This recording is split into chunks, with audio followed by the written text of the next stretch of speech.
Good morning to all. I extend a very warm welcome to the speaker of the day, management, and all the invitees. I would like to quote: children are educated by what the grown up is, and not by a stock, by Carl Jung. It's Veena Sunil here, Academic Coordinator of Soundarya Central School. I deem it a great pleasure to take you through today's parent awareness session on the topic, what kind of a parent are you? It's a great moment to welcome all the dignitaries. On behalf of the management, I'm extremely honored to welcome the speaker of the day, Dr. Meghna, clinical psychologist and parenting coach. An honorable welcome to the founder and chairman of Soundarya Educational Trust, Sri Soundarya P. Manjappa. A very warm welcome to the backbone of our institutions, Mrs. Sunita P. Manjappa, Managing Director of SCT. It's a moment of extreme pleasure to welcome our CEO, Mr. Kirtan Kumar. A gracious welcome to Mrs. Pratiksha, trustee member. A very warm welcome to Dr. K. Matar, the Director of Administration of Soundarya Institutions. A cordial welcome to Mrs. Chinappa Kaverappa, Principal of Soundarya School, State Wing. Mrs. Lata Parthasarathi, Principal, Soundarya School, CBSE Wing. And Mrs. Renuka Devi, Principal, Soundarya Central School. A pleasant welcome to all the academic coordinators, teachers, and the technical department of SES. Finally, a joyous welcome to the most important dignitaries of the day. Welcome, dear parents. Once again, a hearty and enthusiastic welcome to one and all. Dear parents, it's my pleasure to introduce the speaker of the day. Dr. Meghna is a clinical psychologist and an internationally certified parenting coach. She is a doctorate in clinical psychology from NIMHANS, India, and a postdoc from the University of Queensland, Australia. In the last 15 years, she has conducted 500 workshops, delivered 200 hours of talks, lectures, and podcasts, 4,000 plus hours of psychotherapeutic sessions with 1,000 clients.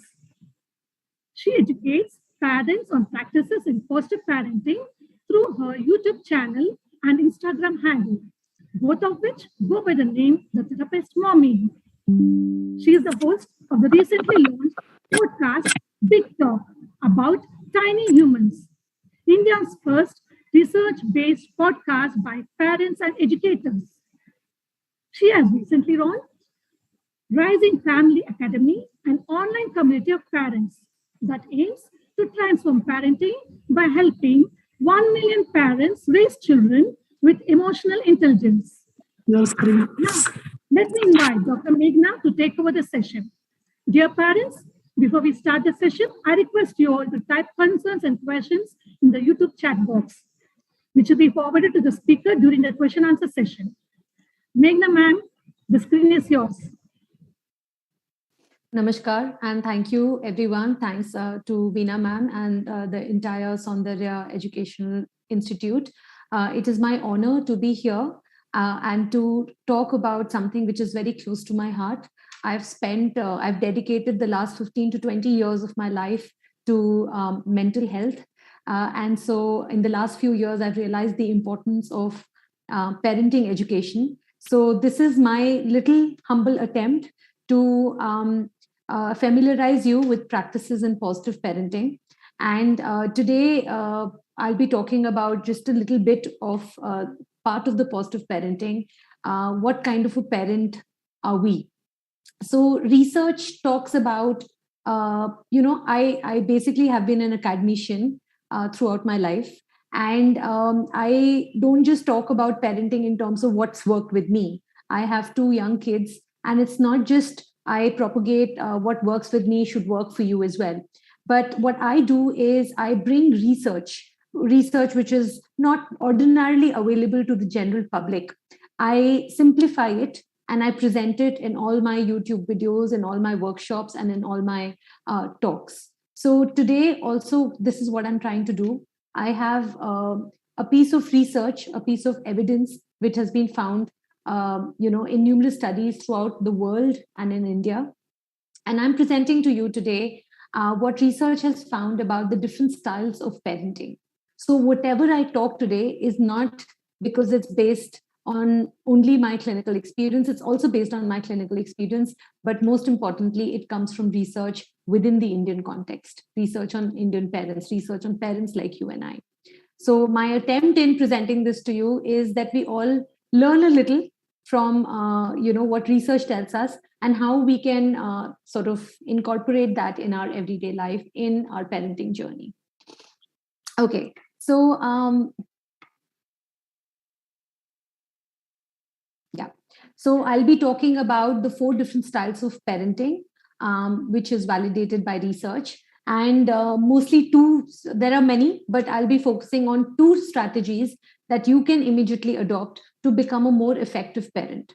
Okay, so I'll be spending the major part of today's session on familiarizing you with the 4 different parenting styles and a little bit of time on strategies. Anytime you can ask me a question in between or at the end. But please remember that today's session is not just limited to parenting styles. You can ask me anything about parenting, any challenge that you or your child might be facing. Since I'm also a child and adolescent psychologist, I also deal with a whole range of challenges and problems faced by children and adolescents. So please feel free to ask me whatever it is that you might be facing. Okay, so research actually tells us that we as parents, we need 5 positive interactions with our kids to offset every negative interaction, right? In order, it's almost like, look at it as like a bank account. The more deposit you make, the richer your bank account will be, or the more full your bank account will be. And the more withdrawals you make, your funds or your money will get depleted. Parent-child relationship is much like that, right? The more we deposit, the more we have positive, friendly, loving interactions with our kids, the better and healthier our relationship will be with them, and they will thrive. But if our interactions with them are only about scolding and yelling and punishment, and you didn't do this and you didn't do that, it chips away, it depletes the emotional, our emotional connectedness with them. It depletes the funds in our emotional bank account with our kids, right? And when I say this, when I present this research finding, this is actually called the magic number. It's 5:1, right? 5 positive to 1 negative interaction. So if you do have an instance in which you shouted at your child, or you have an instance in which you had a rough interaction with your child, make sure that you are offsetting that by having also at least 5 positive interactions with your child. But when I present this research finding, a lot of parents ask me, what does that mean? We can't coddle our kids. We can't keep making them happy. We also have to discipline them, right? And so that is why knowing what kind of parents we are and what kind of parents we want to become becomes super important, because it is a myth that we can't discipline our kids, that we only have to discipline our kids while being harsh. No, we can discipline our kids while being kind and while being empathetic. We can set rules and boundaries and limits while being positive. So that is also what we're going to learn today. Okay, so let's imagine that there is this situation. 4-year-old Rihanna is jumping on the sofa. Her father Dinesh is sitting on the chair nearby and reading a book. Okay, now this is the situation. What I'll be doing is I'll be presenting 4 different types of ways in which Rihanna's father Dinesh can respond to her. Okay, so ways in which Dinesh could respond. The first response: Dinesh looks up from his book. He's furious at Rihanna. He starts to yell at her, "Stop it now! You're going to get a spanking from me. How many times do I have to tell you not to jump on the sofa?" Okay, a lot of us respond like that. That's fine. But this is one type of response.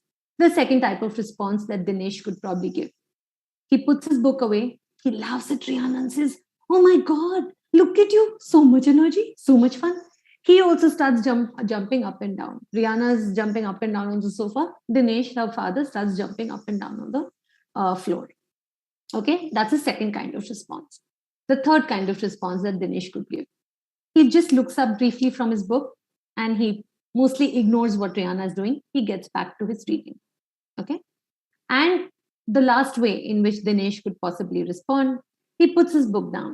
He lifts Rihanna up from the sofa and sets her on the floor. And he tells her in a very firm but calm voice, "Little lady, you know the rule.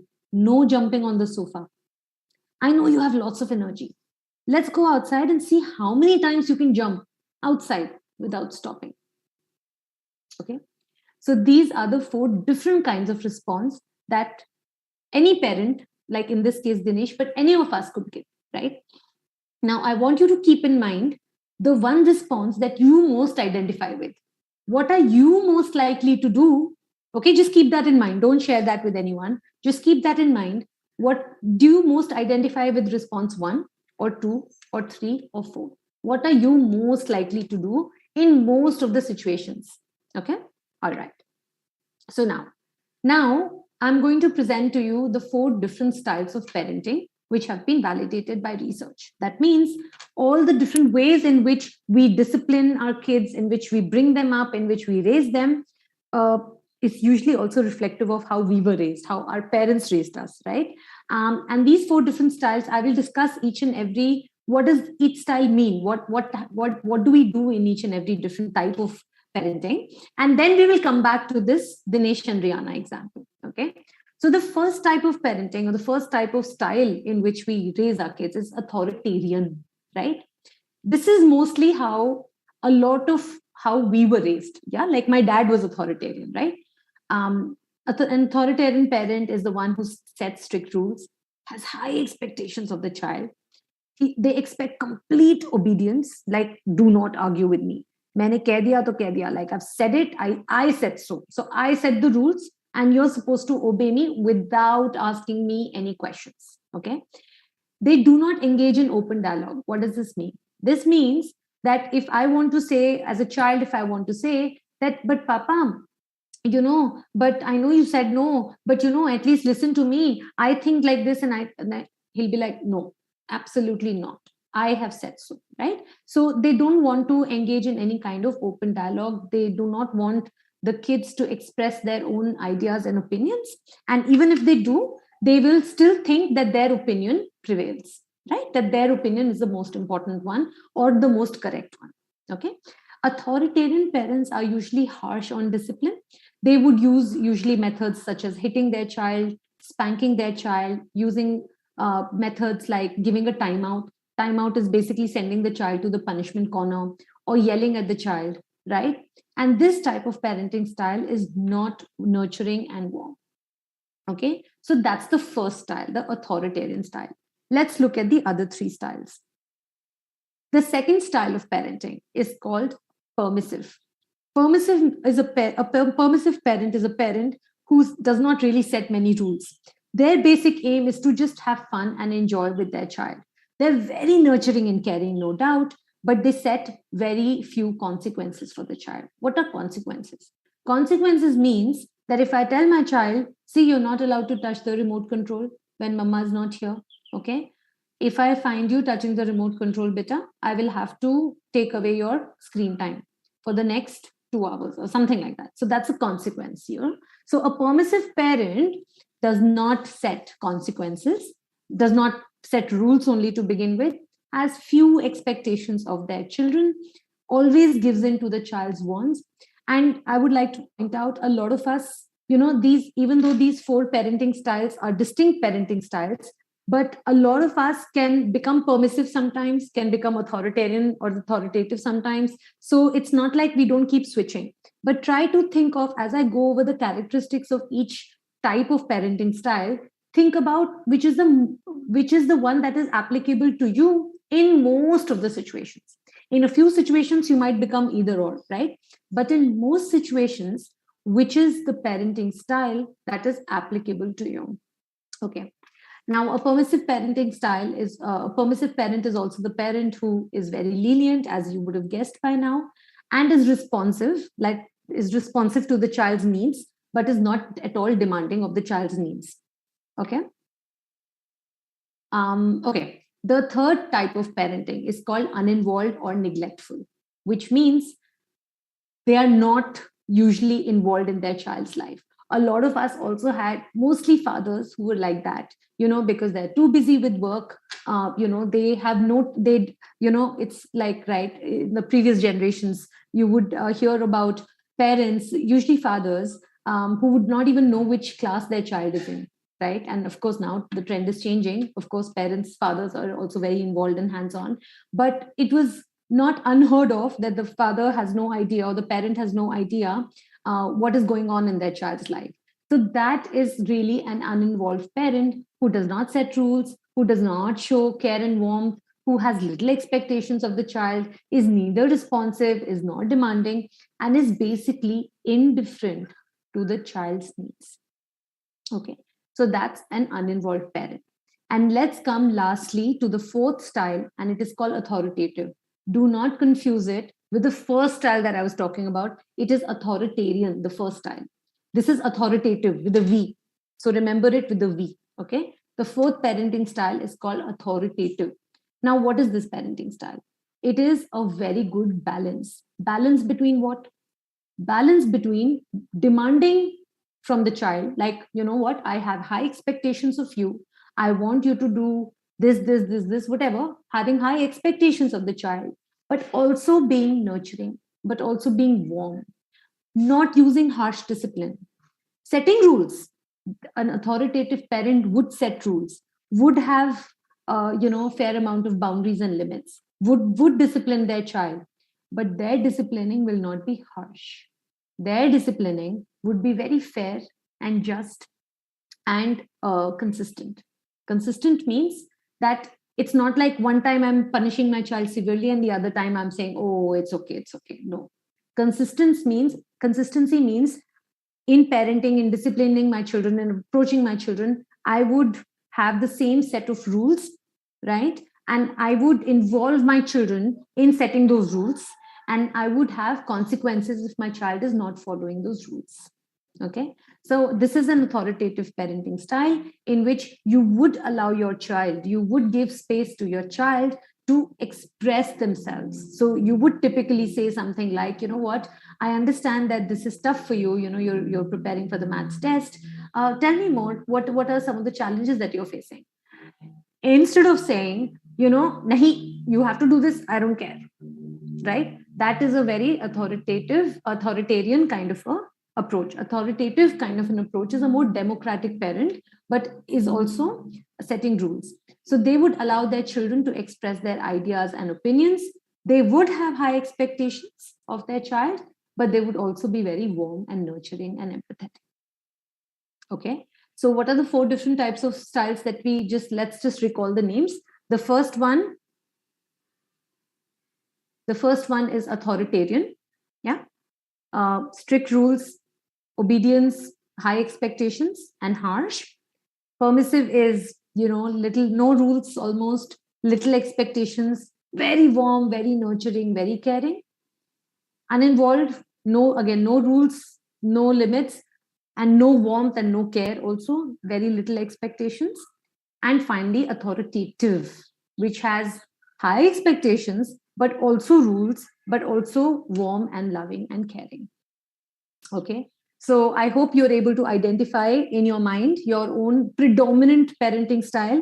I'm sure that for a lot of you, the parenting style that you have is different from the one that your spouse has. Okay. And we'll talk about it a little later. What does it mean and why is it important for parents to be on the same page when it comes to disciplining and raising our kids, for that matter? We'll talk about that a little later. Don't worry, this is very normal that no two people, because we all have our own different backgrounds and histories and the ways we were ourselves raised. So it's not very common for two parents, both mother and father, to have the same parenting style, right? But you can lean into the same parenting style. You can become more consistent, right? Okay. Now from this, do you remember the 4 responses that Dinesh gave? I want you to tell me, okay? You can type in the chat box and Veena ma'am will be able to read your responses. I want you to tell me which parenting style do each of the responses pertain to. So let's start with the first one. Response 1. How dare you? Stop it now. You're going to get a spanking from me. How many times I've told you not to jump on the sofa? Which parenting style is this? Is this authoritarian, permissive, uninvolved, or authoritative? Tell me. The response one is which type of parenting style? You can type chat. Veena ma'am will be able to tell me what you're typing.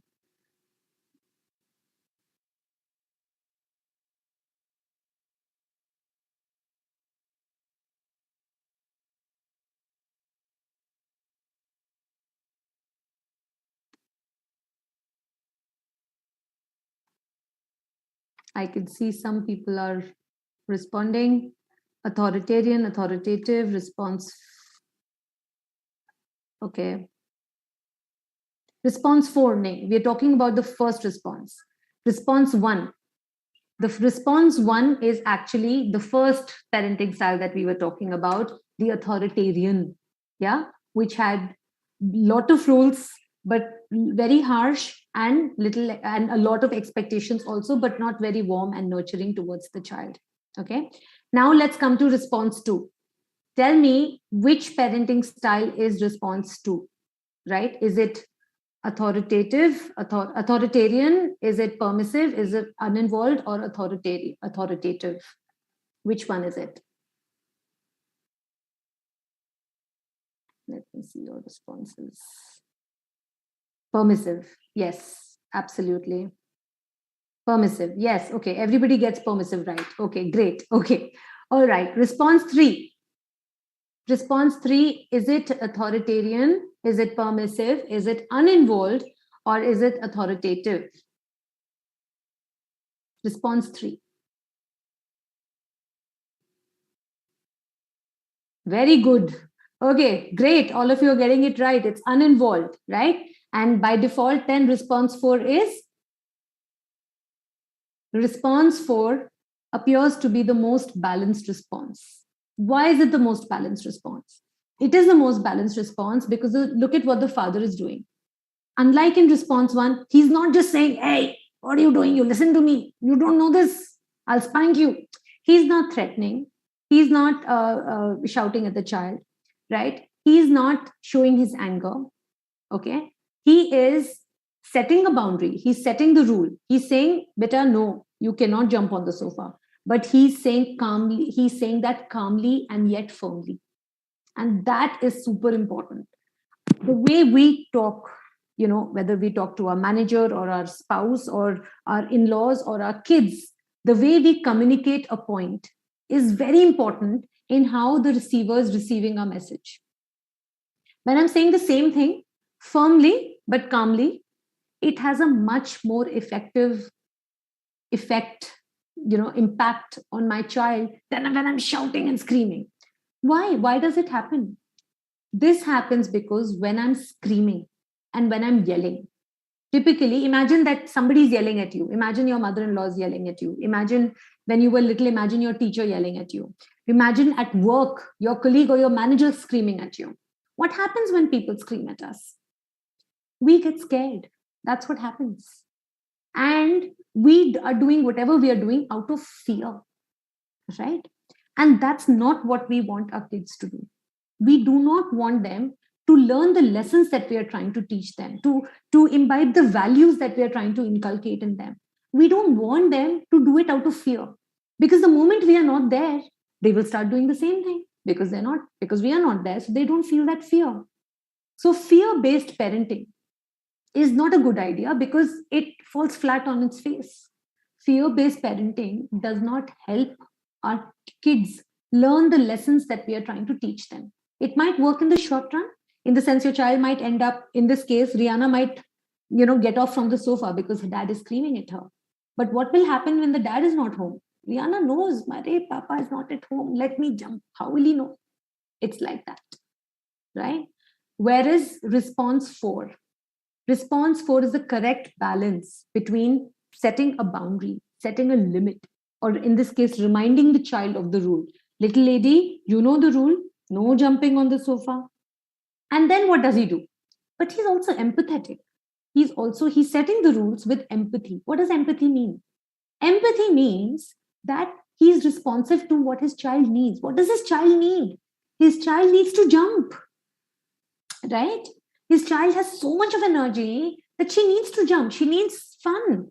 So he's suggesting another way to have that fun. Let's go outside and jump, but no jumping on the sofa, right? So that's very empathetic because this dad is in touch with what his child needs. He doesn't simply say no jumping because if I don't jump, what do I do? It's like when a lot of parents say to their kids, gussa mat karo, don't get angry. Arey, what is the meaning of that? Don't get angry. What is the meaning of don't get angry? Gussa aa raha hai to main kya karu? Right? So it is our job.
Dear parents, we'll be back in a few moments.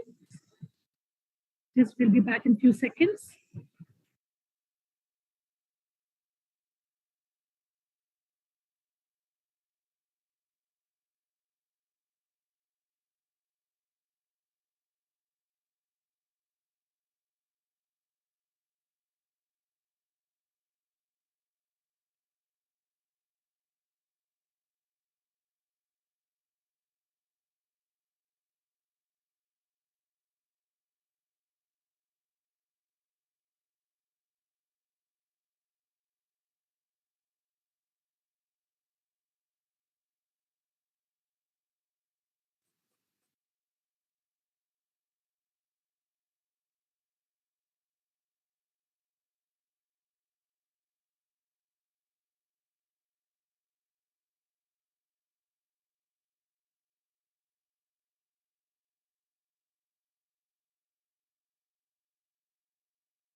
Sir, please let the speaker in.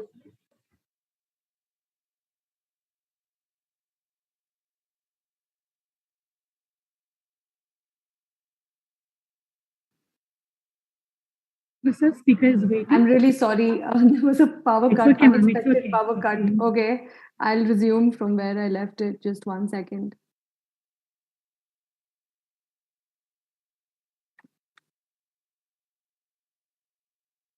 Okay, so where were we?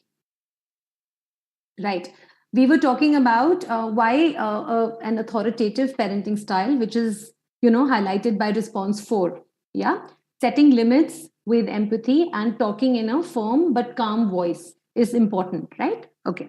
So yeah, so this is basically just what, the four responses that, Dinesh's responses that you saw. Response one is authoritarian. It has high responsiveness but low warmth. Response two was permissive, high warmth but low responsiveness. Response three was completely uninvolved. It had low warmth and low responsiveness. And response four, which is authoritative. Okay, again, do not get confused between authoritarian and authoritative. You can remember is authoritative, the good parenting style, the effective parenting style with a V. It has high warmth and high responsiveness, right? So now the question is, okay, now before we move on to the strategies, let me quickly show you this. Why do we say that the authoritative parenting style is the most effective? Because again, according to research, it is the authoritative parenting style that has the best child outcomes. What does it mean? Best child outcomes means what? It means that children whose parents parent them with an authoritative style, which means they set limits but also empathize with their kids. They do not, punish, or they do not use a harsh discipline. Those kids have been found repeatedly, all over the world, not just in India, all over the world, to have higher self esteem. They are more responsible, they have better decision making skills, and their communication is also much, much, much better. And if you realize this, these are all the skills that we need, these are all the qualities that our child needs to be successful in today's world, right? So, all the other parenting styles are associated with actually quite scary outcomes if you think about it, right? Lower academic performance, poor social skills, and I mean, you can read all of this, of course. Yeah, so that is why we are, all of us are wanting to become, when we say we want to become better parents, it means that we want to lean in more towards the authoritative parenting style. This does not mean this does not mean that sometimes when you get angry, you can't yell at your child. We are all humans and we are not perfect. And these labels of super mom and super dad are they put just too much pressure on us. Okay. We are striving to be better parents, good enough parents, and we are striving to lean into an authoritative parenting style. Okay. And how do we do that? So, the two main strategies that I was talking about are when I take care of my own self regulation. I'll explain what it means. Okay. And when I set limits and rules with empathy. So, what it means to take care of my own self regulation. Now, the number one responsibility that I have as a parent is not to raise a happy, healthy, successful child. Of course, I want that, but is to regulate my own emotions. Why is it such a big deal? Why is it a big deal that I learn to regulate my own emotions? It is a big deal that I learn to regulate my own emotions because when I don't, that's the first thing my child is learning. My child is learning that, you know what, when my mama is frustrated and she yells at me, or when my daddy is angry and he beats me, that is okay. Our children learn that it is okay to be screamed at and to be beaten, when somebody is angry. And the message that goes to our children is that this is normal, acceptable behavior. Tomorrow in their workplaces, when they get angry, when they get frustrated, when they feel all those big feelings of irritation and frustration, they will not have better ways of coping with their own, of dealing with their own big feelings. They will also resort to screaming and shouting, and which is actually bullying, and beating, hitting, which is not a good idea, which is not what emotional intelligence is made of. Emotional intelligence, if we want to raise emotionally intelligent kids, we would want them to deal with their big feelings like anger, frustration in a very regulated manner. Regulated means that despite the fact that I'm angry, I'm still able to regulate my anger, control, manage my anger, not control, manage. Manage means I take deep breaths, I sip a glass of water, I, splash cold water on my face. I listen to some soothing music. When I move my body, I'm able to regulate my emotions. So maybe I go for a quick walk around my block. I do many, many things which help me contain and manage my anger. And then when I've calmed down, I go back to my child and then I talk to them. All right. So to regulate our emotions it's the most difficult job of parenting. I would think that it's the most difficult thing to do, but it is the most important thing to do. Okay. And the second thing is to set limits with empathy. Let's first understand what is empathy, because a lot of people don't get it. Okay. And then I'll just quickly tell you how to set limits with empathy, and I'll be done in the next 2 minutes, and then I can take up all your questions. So, what does empathy mean? Empathy does not mean that you're agreeing with your child. No. Empathy means you're just understanding what they are feeling. You're just understanding what they are feeling. What does it mean? It means you're not saying you are right in feeling angry. You're saying, I understand you're feeling angry. Suppose your elder one hits your younger one.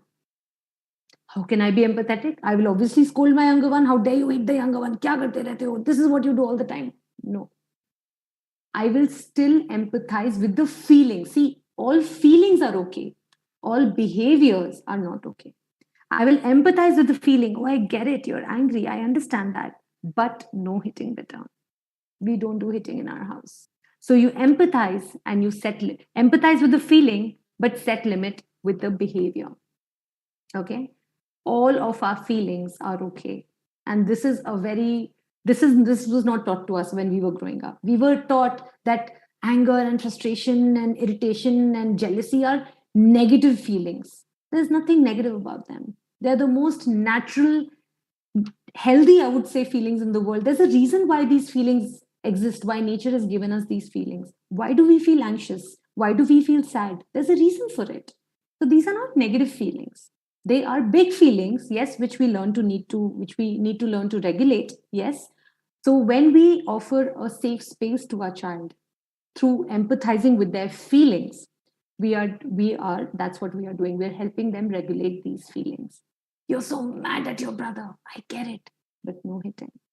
Sorry, we don't do hitting in our house. I cannot let you hit. I cannot let you throw a block at your sister. Okay. You must be so, your child says, I hate you.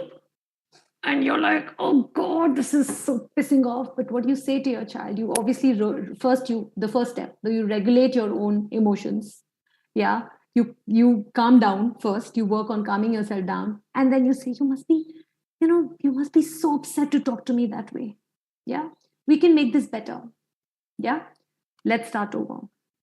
So you're empathizing even with that feeling, which is so uncomfortable for us. I imagine the worst thing for us, for any parent, to hear their child saying, I hate you and you're so bad and you're so mean. Yeah. But so our self-regulation is super important. It's also important then to empathize with our child's feeling and draw a limit on their behavior. Okay. All right. And finally, it's like this. I won't let you throw that block at your sister, in a firm tone. And then in a soft tone, you're allowed to feel as angry as you want at your sister, but I cannot let you throw. Okay. So setting limits with empathy. That's all. That's all I have to tell you. Of course, if I had 2 hours, I would have gone on talking about this and told you many, many more things about this, but we have limited time. So I would now welcome your questions on either what I've presented today or anything else for that matter. Please hit me up with your questions and I'm happy to answer them all. Sure, ma'am. I have a question here from Malakshmi. Madam, I have 2 kids with age difference of 10 years. Managing them is a challenge to me. Please guide me with good parenting style. Well, the parenting style should be authoritative, which means that how you respond to each child with love and with empathy, but how you also set rules for each child. So now what happens is, in families where there are 2 kids or even sometimes more kids, what becomes challenging is the kids start to, there's sibling conflicts and all of that happens. But the elder one usually gets the feeling, you know what? You don't love me. You love the younger one, right? And that's very common in families. And to that, what I would suggest is, and in general, to manage, having 2 kids, what I would suggest is, having rules, which means setting rules, one, which is common for both of them. Like if you are setting rules around screen time, it should be common for both of them, even if there is so much of age difference between them. If you're setting homework time, from this time to this time, you will sit and do homework. That should be common. Playtime should be common. Common means that you're setting the same rules for both the kids, so that both the kids don't end up feeling that, you know what, that child is being favored, or the other, my parents don't love me. Okay, so so consistency in your parenting for both the children is super duper important. Okay, I really hope that answers your question. Again, it's a vast topic, managing siblings and their conflicts and all that, and I would love to talk more. There's some I've recently posted a video on sibling conflicts. How can you manage sibling conflicts on my YouTube channel, The Therapist Mommy? You can check that out as well. It's a very detailed video in which I'm explaining literally the steps on how you manage sibling conflicts. Yeah, thank you, ma'am. There's a question from Sudhis here. How do we keep kids away from digital media? That's $1 million question. I can't tell you how many workshops I've done in the last 3 years on this topic. Everybody wants to know that. Again, I have more videos on my YouTube channel for this, but to answer your question, you need to have a routine for your child. You need to have it, even whether your child is having their regular school, whether they're having exams, whether they're having their summer holidays. Routine for your child means you need to fix the time. This is your lunch time, this is your waking up time, this is your breakfast time, this is your playing time, and this is your gadget time. Gadget time means from this time to this time, you can use whatever, you can watch videos, you can play games or whatever. And that time has to be discussed with the child before you fix it. Okay. So now you make gadgets available to your child only in that time and not in other time. And why is it important for you to involve your child in this discussion? So that you have an agreement at the outset. Yes, you have agreed that we will not do more than 2 hours of screen time, maybe 1 hour in the morning, 1 hour in the evening during their summer vacation, and then provide them with other engaging activities that they can do in the other time, whether it's going out and playing, whether it's some indoor activities, games, whatever it is. But it is very important. All this starts from having a proper routine. If your kids don't have a routine, it's like sometime they're waking up, sometime and most of the time they're on your mobile. That's not a good idea. Okay. Again, please, I have a lot of videos on this, including the biggest question that parents ask: when is a good age to give my child their own smartphone? So all of this, there are a lot of resources, that I have on my Insta handle and my YouTube channel. So please. Yes, ma'am. Next, how to control frequent anger among two kids where their age difference is just 1 year? Frequent fights between the two kids, is it? Yeah. Yeah, same. I mean, again, whether the age gap, as I said, is 10 years or whether the age gap is 1 year, you need to have the same rules for both the kids, rules that have been discussed beforehand. What happens if they're fighting? The most common scenario, they're fighting over one object, whether it's a toy or it's remote control or whatever it is, they're usually fighting over one thing. So, who gets that one thing and for how long? Are we teaching them to take turns? How are we teaching them to take turns? Okay, beta, you get this from this time to this time. After that, this belongs to that other child. They get it from this time to this time. So are we just so we see kids are not born knowing all these rules. We need to teach them that this is what sharing looks like. This is what taking turns looks like. If you cannot share, it's okay. You can take turns and things like that, right? So our kids are looking at us for guidance. We need to provide that guidance to them instead of scolding, punishing. Why did you do this? Why did you do that? We also need to obviously discipline them, but most importantly we need to teach them skills. They don't know how to take turns, so we need to teach them how to take turns, right? Yeah, ma'am. Next question here is, I think it's a sensitive question. The present generation are facing this, I feel. I'm a divorcee.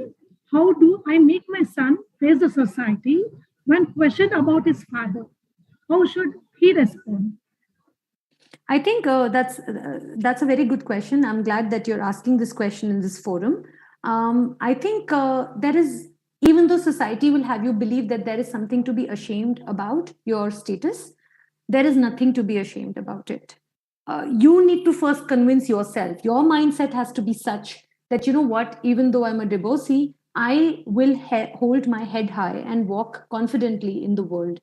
And the more you model this mindset and the more you model this confidence, your child will learn.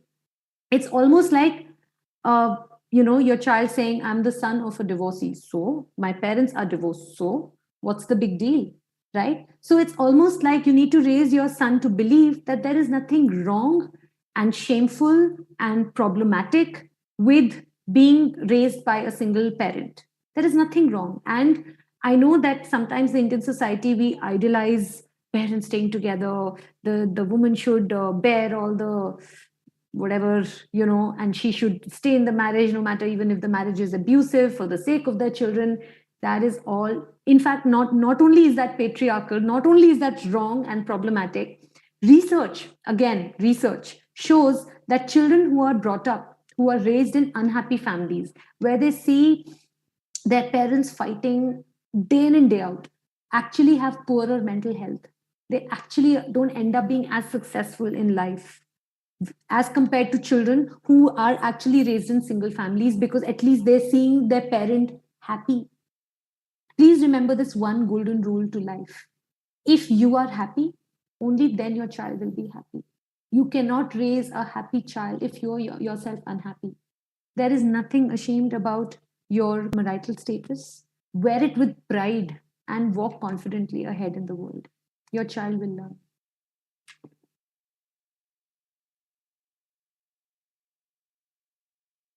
I hope that helps. Yeah. Next Next question, question, Meghna. ma'am. Yeah. Yeah. Ma'am, my son is 13 years. When I tell him something in a cool way, he gives back irritated answer. How to go about? That's a very good question. And that's typically what teenagers do. First of all, understand that there are a lot of changes happening with your son in his brain, in his body. And don't take it personally, because it's not like he's irritated with you. It's just that things are very overwhelming for him, right? We don't talk with our children about puberty and about all the physical changes and emotional changes happening in their bodies. But they are going through a lot. So let's start with understanding and empathy. How do you respond? If your child talks to you in an irritated way, suppose you're asking something in a cool manner and your child is like, I don't know, blah, blah, blah, blah. You say something like, oh, looks like you're a little irritated. No, no problem, beta. I understand. I'm here if you want to talk about what's bothering you. But if you don't want to talk to me about it, that's fine. We will come back to this issue. So what are you doing? You're basically empathizing with their feelings. You're validating the feeling. You're not personalizing it. You're not saying, why are you talking to me like that? मैंने क्या बिगाड़ा है तुम्हारा? What have I done? You're not saying that. You understand that he's irritated. He might be irritated about something. You've given him an opportunity to talk to you about his irritation. So you've said that, if you want to talk about it, I'm here. And at the same time, you're also circling it back to, suppose, whatever it is that you were asking him. You're also saying we will come back to it later when you're feeling calmer. So you're sending some very important message. It's okay to feel irritated, and it's okay to want to express it and talk about it. And I'm here, I'm your safe space. And at the same time, what I want to talk to you about is also important. So we will come back to it when you're feeling better. Right? So these three different things you can do when your child responds in an irritated manner, while remembering, again, I'm emphasizing this because a lot of us do this. We personalize. Personalizing means my child is talking to me in irritated way. I feel, oh my God, why are they talking to me like that? What have I done? I do so much for my child. I've made so many sacrifices, and we go on our own own trip. Okay, but usually it's not about us. It's usually not about us. It's about what they are going through, right? So please remember that. Yeah. Next question by Ankita. How to keep the kid more and more involved in a family if in case we are in a joint family? Yeah, how to keep them more involved? Is it? Yeah, in a joint family. Well, in a joint family, it's an excellent opportunity for your child to learn so many things from different things.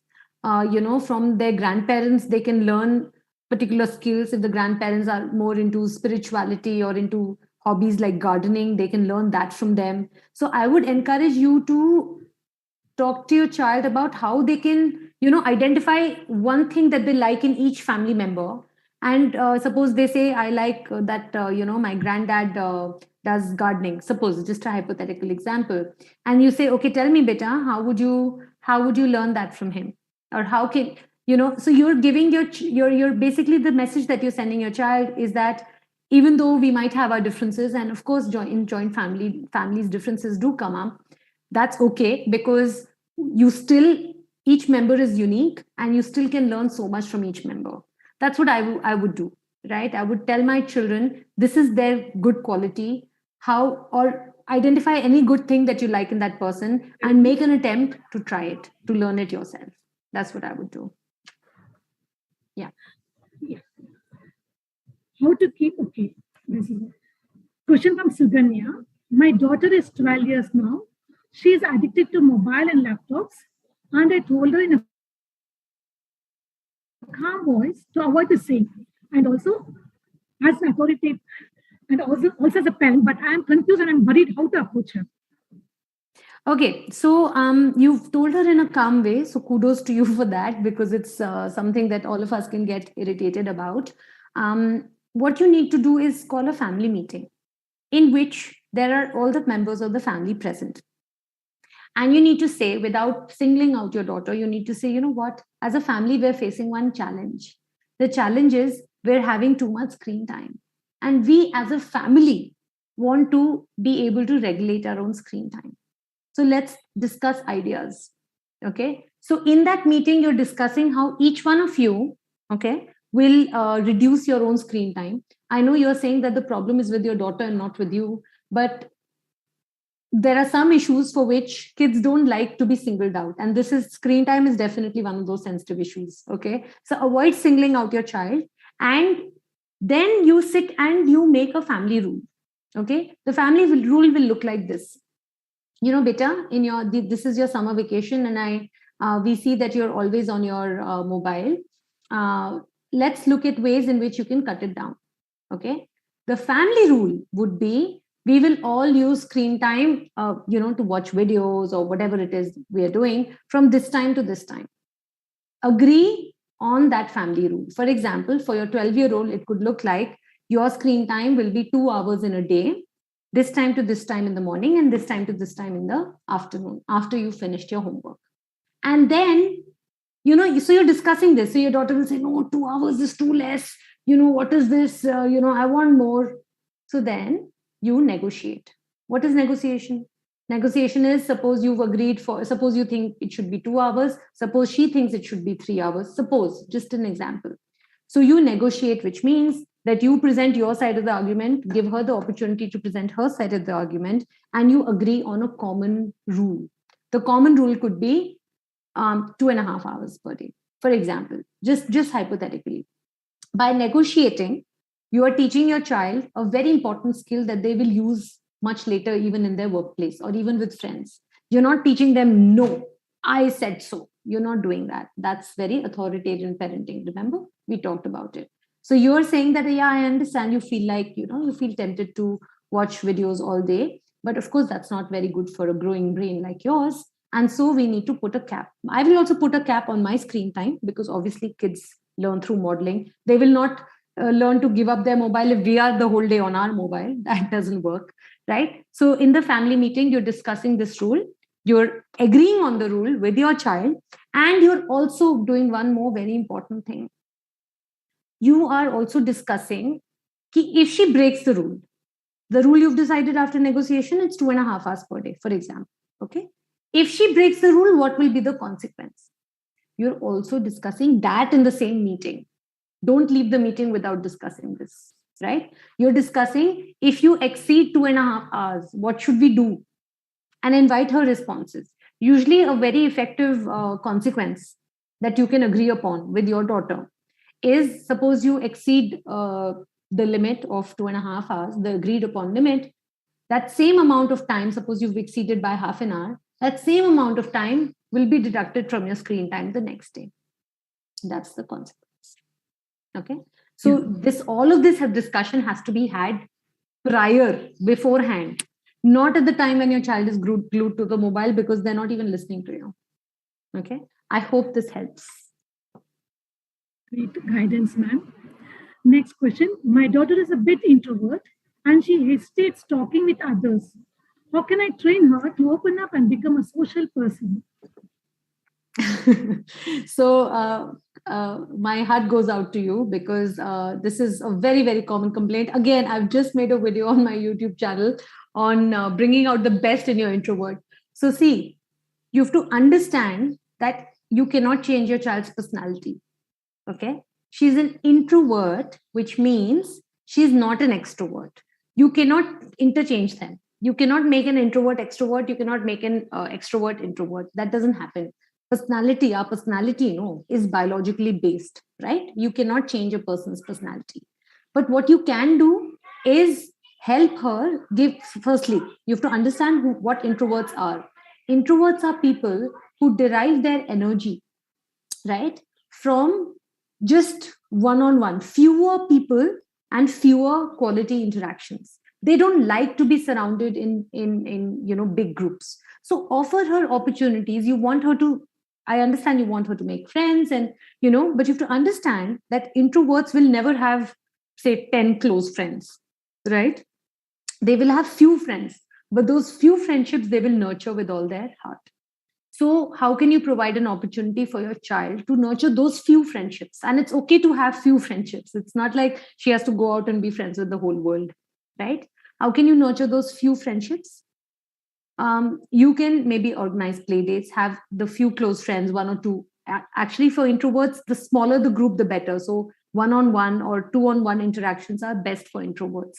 Okay, so invite those children home, let her go to their place, and do not pack too many activities in their day, because introverts, after any kind of social interaction, they need time to themselves to recharge and rejuvenate their energy, right? Unlike extroverts, introverts don't derive their energy from interactions. They derive their energy from quieter activities. So please understand your child's personality type. Don't push her into something that she's not comfortable with, because it may backfire on you. You cannot change her personality, but you can bring out the best in her by offering her opportunities to do things which make her feel like she can be super successful, and she can be make the most of her potential, right? So don't force her to talk to too many people and become social. I hope that helps. Please do also watch that video. It'll help you, I think. Yeah. Yeah. Next question. How to deal with the child about the sensitive issues happening in family? I need more details about this. Sensitive issues happening in families. Okay, so two things I can say, because this is very limited Geeta ma'am, can information. you give me some more detail about this? No, that's okay. That's okay. If it's a sensitive issue, they probably don't want to discuss it in a public forum. I appreciate that. I respect that. I can still give this parent two tips. The first tip is, even if it is a sensitive issue, make sure there is no conflict, there is no fight, there is no argument happening in front of the child. Okay. So you can have a discussion in front of the child amongst other elders, other members of the family, but make sure that if you feel that the tempers are rising, voices are being raised, make sure that you say to those adults that what, we will circle back on this, because we don't want to set this kind of a bad example in front of our child, of adults arguing and shouting. It can be very scary for the child. The child can feel very, very insecure. It's not a good idea to fight in front of the child. If you want to have this discussion, and if you think raised voices will definitely happen, have it at the time when your child is not around. So don't expose your child to that kind of conflict and fighting and raised voices and raised tempers. And the second thing is, it is also important to talk to your child about what's happening in the family. Obviously, your child knows, even whether you've talked or not talked, your child definitely knows that there is something wrong, there's something happening in the family. In age appropriate words, right? Speak to your child about it and reveal only as much as you think you want to reveal. You don't want to bombard them with too much information. You don't want to overwhelm them with too much. Okay. In age appropriate ways, talk to your child about, and your conversation can mostly not just be about giving information about what's happening, but more about what did you feel, when you saw XYZ saying this. So the focus has to be not on what's happening, but the focus has to be on how your child is processing all of this. So help them deal with their big feelings that is coming out of this discussion of sensitive issue. That should be your focus. Okay. I hope this helps. I know that you may not want to talk about this in a public forum, but I hope that you're able to derive some value from what I've said. Yeah. Next, I think this question is a common problem where uh, parents are facing at present. This question is given by Suganya Ananta Krishnan. Thrice she chatted with a stranger in an app. I scolded her and now she stopped. But now still I worry whenever she hold the gadget, I've lost the trust. What to do? No, this is I absolutely agree, Veena ma'am. This is a very, very common problem. And you know what? Scolding and stopping our kids is not the answer. We might think that that's the answer. I'll tell you why and what you can do instead. By scolding and by saying you're not supposed to do this, we're not really educating our kids and we're not really making them aware on why they should not do this. What will happen? What will happen? What are the dangers? If I chat with the stranger, I really like it. The stranger tells me very nice things about me. Think about it from your child's point of view. Why would they be lured? Why would they be tempted to talk to a stranger online? Because of these very reasons. And you're absolutely right as a parent in your concern, because internet can be a very dangerous place, right? It can be a very scary place. There are sexual abuse predators aplenty in a place like internet. There are these strangers, the stranger danger, which was in our time, our parents used to tell us, don't go and talk to strangers. If they offer you something, run away, scream no, shout for help. All of that is moved online, and it's even more difficult to monitor. So the first thing you need to do is educate your child. Have regular, not just one time, no, I said so, you're not supposed to talk. No, have open discussions with ongoing basis. What do you think will happen when, and approach from curiosity rather than from because I said so. Approach this from curiosity. Beta, what happens in these open online chat rooms, in these online games that you play with people from all over the world? What happens? Tell me more. Use the apps that they are using so that you know the ins and outs of what happens in those apps. You play the same games that your child is playing so that you know you are in touch, you are cued in with what is happening in the world of internet out there. Don't just lecture your child. Lectures don't help. Unfortunately, lectures don't help in giving our child the critical thinking skills, the skill to be able to think, should I trust this person? What is this? Why is this person buttering me up? What is this person trying to achieve? Are they telling me to meet them somewhere? You need to help your child develop critical thinking, and that will not happen with banning gadgets, with stopping their use. It will not. It will only happen with education, and for education, you have to be yourself educated about what happens. There are so many terms. I've had this mom who banned her child from using Instagram. Her child made another account, which the mom had no idea about. So banning and stopping and scolding and punishing, taking away the gadgets, it's not the answer. The only answer to this is make your child aware. The more aware he or she is, the more informed decisions your child can take.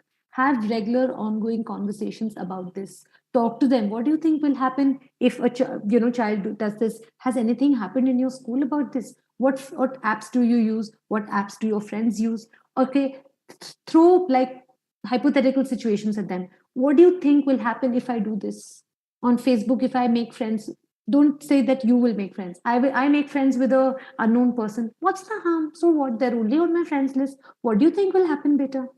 Do you understand? So without attacking them and without putting them on the spot, you're understanding how much they understand, and then you're also sort of educating them and making them aware without lecturing them. So I hope this helps. Yes, ma'am, it's really helpful.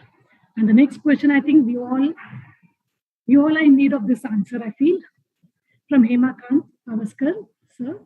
How to make a child get involved in housework course so that tomorrow when they are outside alone, they are independent? That's a beautiful question. I love this question because I think that is so important. I mean, because in India, in our houses, we all have domestic help and bai and maid and driver coming in. We never entrust our children with. We never teach them to enter the kitchen. We never teach them to clean and wash their own plate, for example. So I think this is a very important question. Something that I think all of us need to do. Start small. Suppose you've never had your children do any household chore. Start small and start by what do I mean by starting small?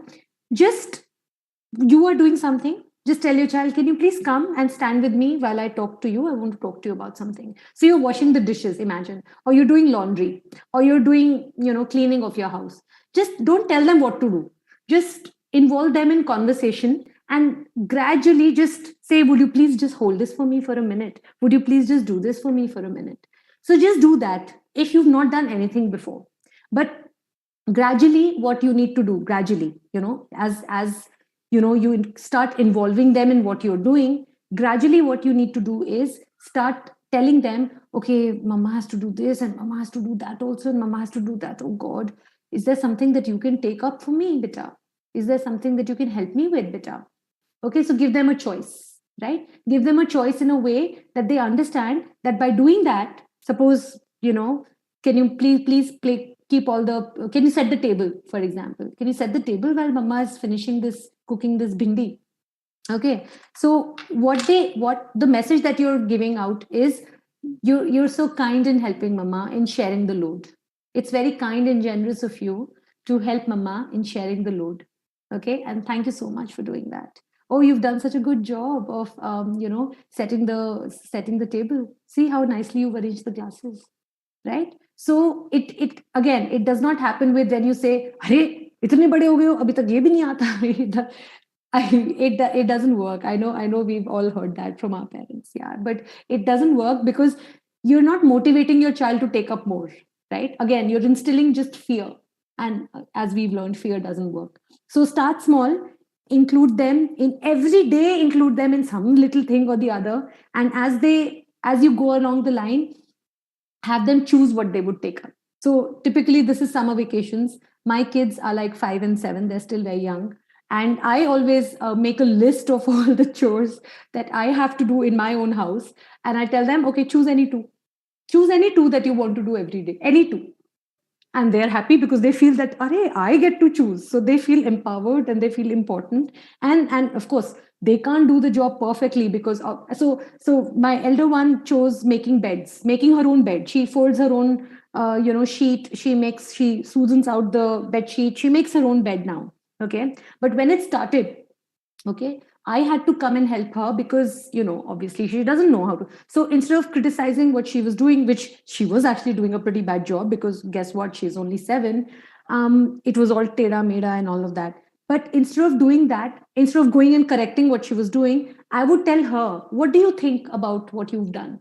you know Mama, I think I could fold it a little more neatly. I would teach her. Okay, I'll teach her, and once and twice and again and again and again, right? It's a learning curve. They won't get it right the first time.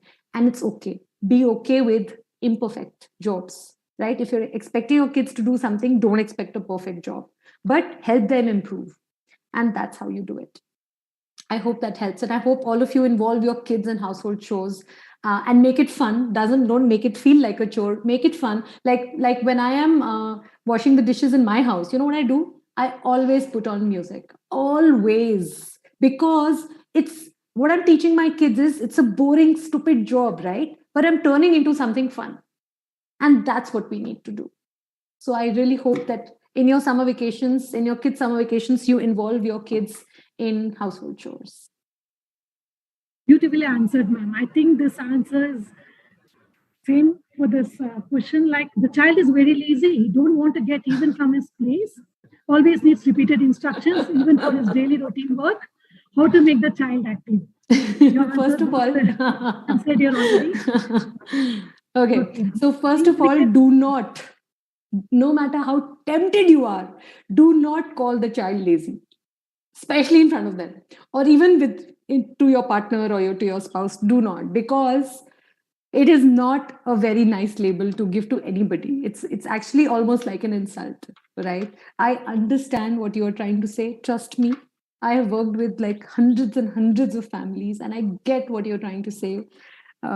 Lazy है, कुछ काम नहीं करता है, बैठा रहता है पूरे दिन टीवी, पूरे दिन video games.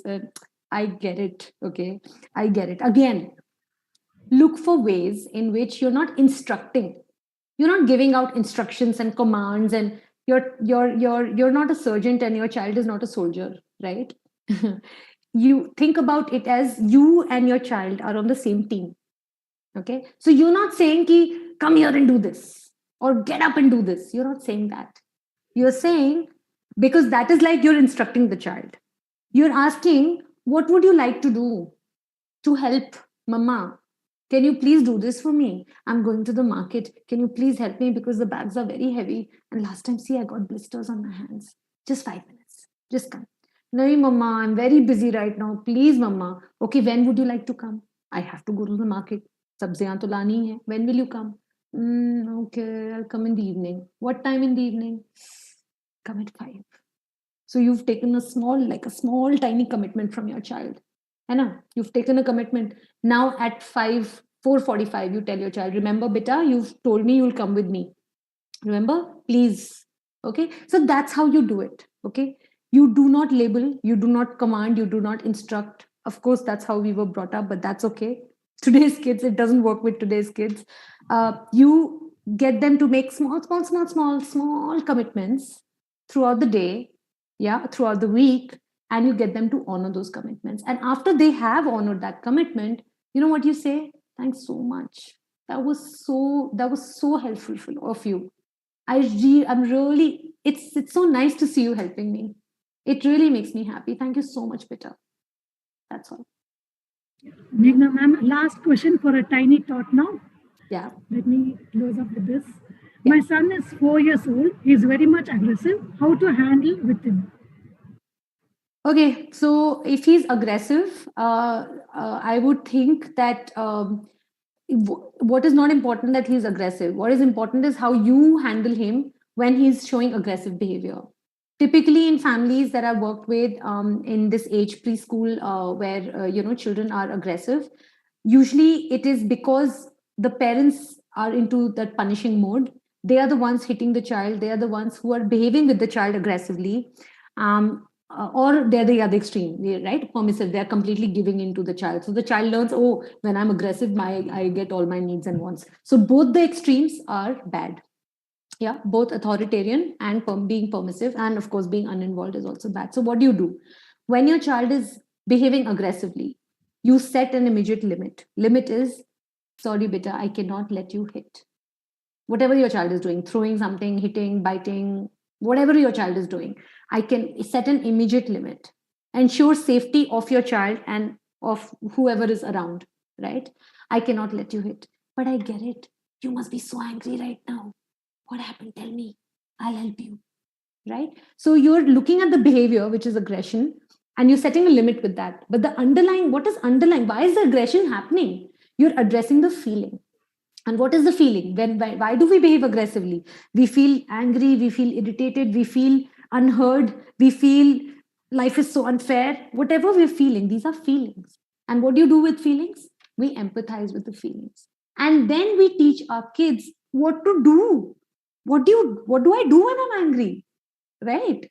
What do I do? Just saying that don't get angry is not enough. What do I do when I'm angry? So, okay, let's make an anger list. Whenever you feel angry, let's just first look at how we calm ourselves down. Let's look at our anger list. So, what all do you have on your anger list? Whatever works for the child, whatever works in calming them down. If uh, long, deep breaths help them, if scribbling on paper helps them, punching a pillow helps them, tearing old newspaper, what helps them? What helps them calm down? You know what mama does when I get angry? I drink a glass of cool water. I go and water my plants. I talk to my own mama. I listen to some soothing music. I dance. You've seen me, no? So, like that. So, you have to model it yourself. It will not help when you yourself get aggressive when you're angry, right? And you have to model it and you have to help your child learn. You have to teach skills to your child. What do you do when you're in the grip of those big feelings that is making you lash out aggressively? Right? I hope this helps. This is another, it's a workshop on its own. So It's a very brief answer that I've given, but I hope it helps. Thank you, Meghna ma'am. It was indeed a session with lots of takeaways. Okay. Okay, dear parents, kindly fill up the feedback form, which will be shared in the chat box. I think coming to the end, on behalf of Soundarya Central School, I immensely thank Dr. Meghna for accepting my invitation to conduct the webinar. My heartfelt thanks to you, ma'am. Thank you so much for having me. I thank our management and our CEO, Mr. Keetan Kumar, for always taking up new ventures in the field of education. I thank our principals from both institutions for all the support and guidance. I also thank the coordinators, teachers, and technical staff of Soundarya institutions. Finally, I thank all the parents for participating enthusiastically and making the event a grand success. I would like to end with a quote. To be a parent is to be the chief designer of a product, more advanced than any technology and more interesting than the greatest work of art, by Alan D. Barton. Thank you, parents. Thank you, ma'am. Beautiful quote. Thank you so much, Soundarya Institutes, for having me. It's my honor to be here and address all your parents, and I can't wait for more collaborations in the future. Thank you so much. Thank you, ma'am. Thank you, Meghna.